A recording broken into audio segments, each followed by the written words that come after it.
Hi everyone, welcome back to Numinosophy Academy. I'm Lewis. Today I'm jumping on the Saints Unscripted YouTube channel in order to react to a video that they have done comparing and contrasting the FLDS church with the LDS church. You know, the LDS church is constantly paranoid, it seems, that they will be confused with the FLDS church, confused with a church that continues to this day to practice polygamy. So we'll be getting straight into this just as soon as you do me a favor and like this video for the YouTube algorithm. That helps me out a lot. And we will begin. It's generally agreed that a man should have a minimum of 3 wives to fulfill the requirement, meaning it is expected for a man to have more than 1 wife. Right.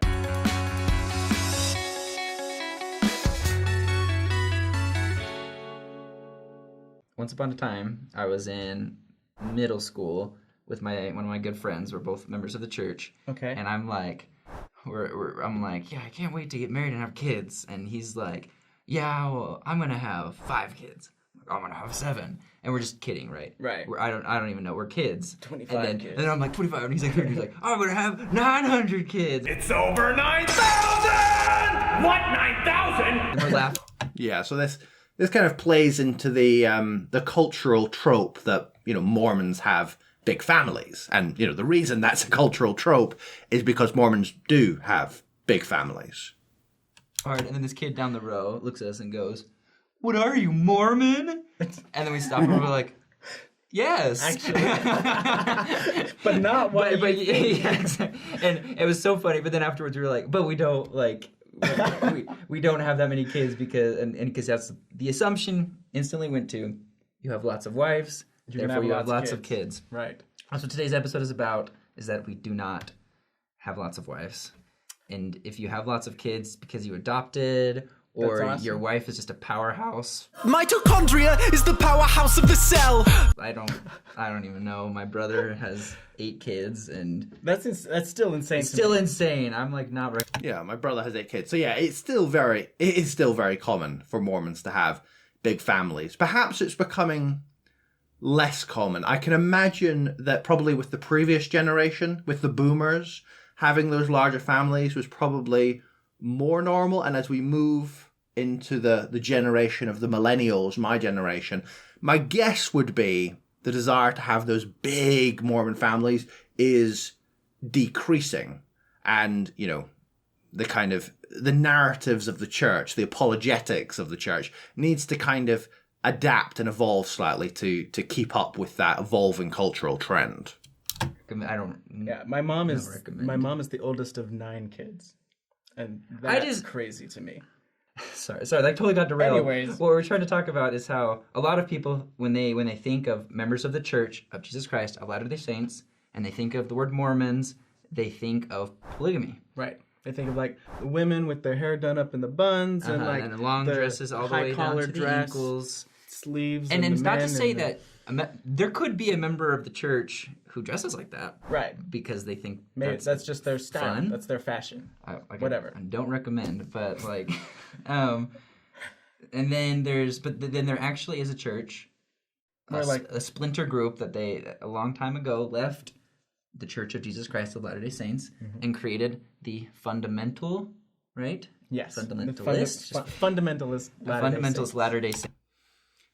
All right, that cut there suggested that he didn't know that the church was called the Fundamentalist Church of Jesus Christ of Latter-day Saints, which is, again, weird for presenters of the show to not know basic information. You know, it looks like they've just have the kind of printed out Wikipedia article in front of them.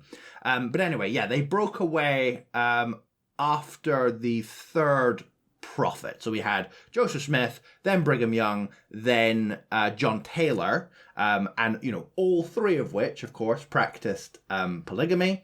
And then with the subsequent prophets, there started to be this shift to kind of stay with the cultural, you know, demands of America to turn away from polygamy. And the kind of hardcore Mormons, you know, that wanted to continue to uphold the tradition of the church as was taught by the first 3 prophets, broke away. They could not in good conscience just turn away from this principle, which was, part of the doctrine of the Latter-day Church. Right. And the whole thing there is that when Wilford Woodruff was like, we're not doing polygamy, this is not the time, we are done, then there was a group of people who said, we're not done, we like polygamy, and we think you're wrong. Yeah. And then they created their own religion, but decided to pretty much throw out most of the things that the church does that we do, but keep the Book of Mormon. Right. So like at the time, They didn't throw out most of the things the church does. They kept pretty close to it. The whole point was that the LDS church wanted to shift in a different direction. So they maintained the tradition. And the central body, the LDS church, they are the ones that went in a different direction. That's my sense anyway.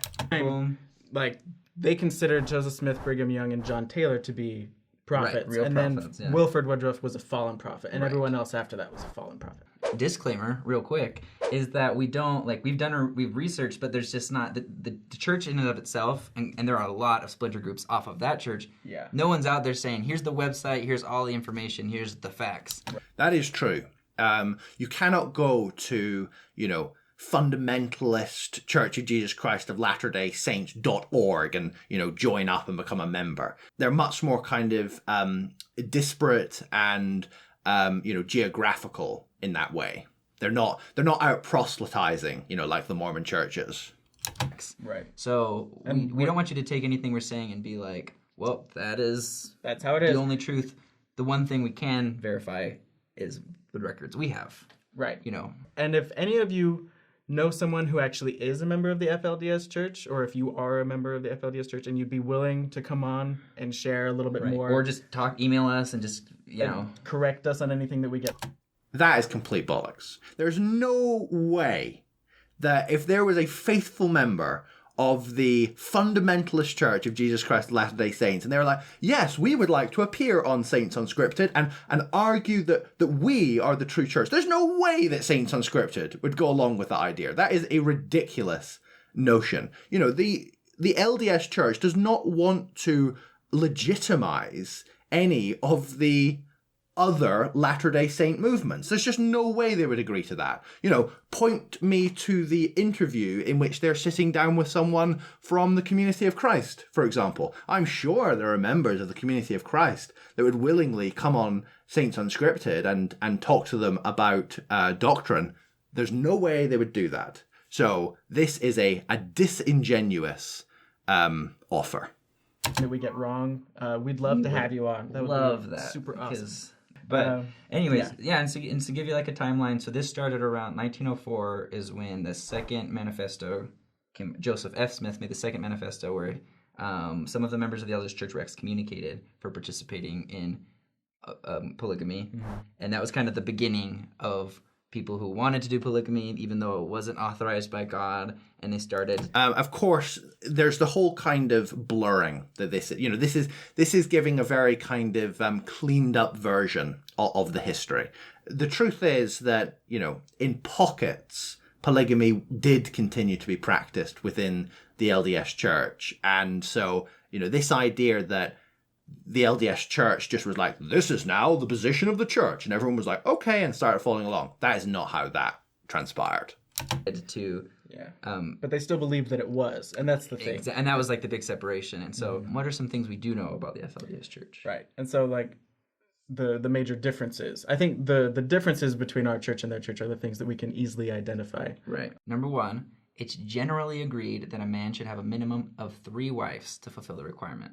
Meaning it is expected for a man to have more than one wife. Right. If you want to obtain the highest level of the celestial kingdom, you have to have a polygamous marriage. Relationship, yeah. And it's similar to how we believe that you do need to be sealed in the temple to a spouse, but they think it has to be more than one. Yeah. So that's a big difference. Yeah. Because we don't do that at all. Yeah, so that is a big difference. It's the fundamental difference, if you like. Because, that's what Joseph Smith taught. He taught that you had to be, or it's definitely what Brigham Young taught, I know there's some confusion around, when this doctrine was kind of codified. But Joseph Smith, of course, did have himself sealed to people just to ensure their own passage into the celestial kingdom. But it was a doctrine which evolved, and it was more kind of concrete and in place and being practiced, openly by the time we get to Brigham Young in Utah.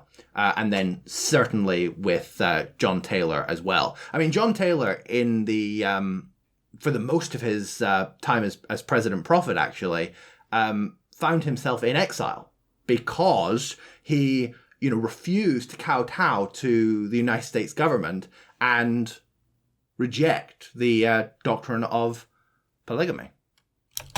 And second thing, you can't decide who those people are. The prophet receives by revelation who your wives are going to be. Right. Yeah. You're placed with a certain spouse. And if you Bishop Grant, he actually has met some of the leaders, and he's saying that he asked him, what if a boy wants to marry a different girl because they really like each other, but then the prophet says he has to marry somebody else, and he's like, well, you marry who the prophet says.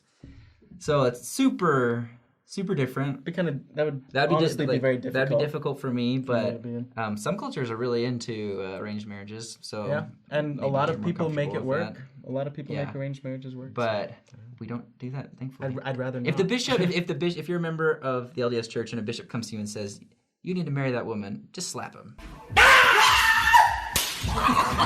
Just tell him, sorry, no. Unless you actually do want to marry her, and then you're like, hey, the bishop said no. No, even if you want to, just walk away. Because then you're manipulative and weird. I hate that when people are like, I prayed and God told me I need to marry you. I don't think anybody can receive revelation for you to marry someone else. I think that's interesting. I don't believe that can happen because I don't know this. You can tell me in the comment section. But my intuition tells me that Brigham Young would have done this, would have assigned women to men as became, later the practice of the FLDS church. This whole idea of assigning people, I know that, it's Warren Jeffs, who's the current prophet of the FLDS church, and he operated in a very kind of hierarchical and dictatorial fashion in which he was, very exacting in who would marry who and, keeping everything kind of structured and in control. But I wonder if that's always been the case. The period between John Taylor to now, I'm sure there's been, different kind of practices and iterations around how this has been implemented. And it wouldn't surprise me if there have in previous periods been less top-down control in this way. But yeah, not my area of expertise. Other things that you may notice is, you've probably seen it, is the women tend to dress, like we said, dress in clothes that cover extremely conservative, very modest. They don't really wear makeup. Yeah, makeup's not a big thing. They do their hair very. I don't even know. You honestly you think Amish. Yeah. I don't know why that's what comes to my mind. That's not correct at all, and I recognize that. But that's where your mind goes. Yeah, I don't think that's an unreasonable comparison. Yeah, of course they are very different, but they're both very conservative, and they both turn away from modern culture and large part modern technology as well. So if you see somebody and you're like, are they Mormon? They're most likely FLDS, not LDS. And then the other things is they keep the word of wisdom. They for the most part they don't. No, they do not. So a big difference. Oh, they are allowed. Oh, sorry, I misread that. They do not keep the word of wisdom, which actually kind of makes sense because the word of wisdom didn't actually become a baptismal temple requirement until. That does make sense. Yeah, so in fact they keep the word of wisdom correctly, right? Because the word of wisdom was originally given as a piece of wisdom, right? Hence, word of wisdom. It's given as a kind of, this is a good way to live your life, my son. But it wasn't like a commandment. It wasn't demanded of Latter-day Saints that they follow the word of wisdom. And then, of course, there's the whole, well, what does following the word of wisdom even entail? Big topic, but, in my opinion, the word of wisdom actually recommends drinking beer, for example, in order to, stave off the temptation of hard liquor. So it's a huge topic, but the fact that the FLDS church are allowed to drink coffee and, drink alcohol shows that they're actually more in line with the way it was taught by Joseph Smith than the current LDS church, which has a very exacting understanding of how the word of wisdom should be applied. So if you see someone drinking alcohol and you're like, but I thought you were LDS. They might be FLDS. Just keep that in mind. They might. Or they're just a member of the LDS church, not with any other members of the LDS church. They could be anything else, too. But they could also be Mormon. Yeah. They also might be a member of Less the church. active, but... but then there's... The other thing from the same line, because revelations that came in the church later, is that black people aren't allowed to have the priesthood in the FLDS church. Right. Because that's a revelation that came later in the LDS church. Yeah. And so that's not one they have in common. Which just seems like really tough. Yeah, I don't... Yeah, I just can't really imagine it, though. I mean, if I picture the FLDS church, I picture basically, I don't know, white, poor people in Arizona.